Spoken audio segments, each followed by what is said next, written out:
IA et pollution. Alors oui, l'IA, ça pollue parce que l'IA, ça consomme de l'énergie. Quand on fabrique les équipements dont on a besoin et quand on les exploite, on a besoin d'énergie. Et si l'énergie est sale, on va polluer. Et on va confier toujours plus de tâches à l'IA. Donc l'IA va consommer toujours plus d'énergie et, a priori, polluer de plus en plus.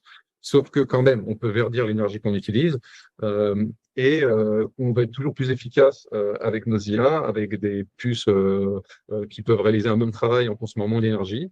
Pour autant, la quantité d'énergie que l'IA va utiliser va continuer à augmenter. Sauf qu'il faut aussi, en parallèle, prendre que l'IA va nous permettre d'optimiser tout le reste de l'économie. Donc, par exemple, grâce à l'IA, les voitures qui s'autopilotent, on a beaucoup moins de collisions, donc beaucoup moins d'accidents. Donc, on a des voitures moins lourdes, qui ont moins besoin d'être protégées, on utilise moins de matière, donc on pollue moins. On peut mieux optimiser les déplacements, donc on fait moins de déplacements inutiles, on économise de l'énergie. On peut prévenir plutôt que guérir dans l'industrie, aussi bien que pour le corps humain. Donc, on peut identifier des problèmes et les réparer avant que ça dégénère, et avant que ça demande plus d'énergie et plus de matière pour les réparations. On peut prévenir les feux avant qu'ils surviennent. On peut savoir combien d'énergie, combien d'excès on va avoir besoin, quand et comment. Donc, on peut mieux planifier la gestion du réseau électrique.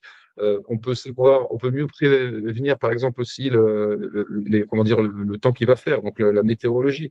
Il y a les derniers modèles, en fait, permettent de faire en une seconde, ce qui demandait 1000 fois plus de temps il y a quelques années encore pour savoir quand la tornade va arriver une semaine à l'avance.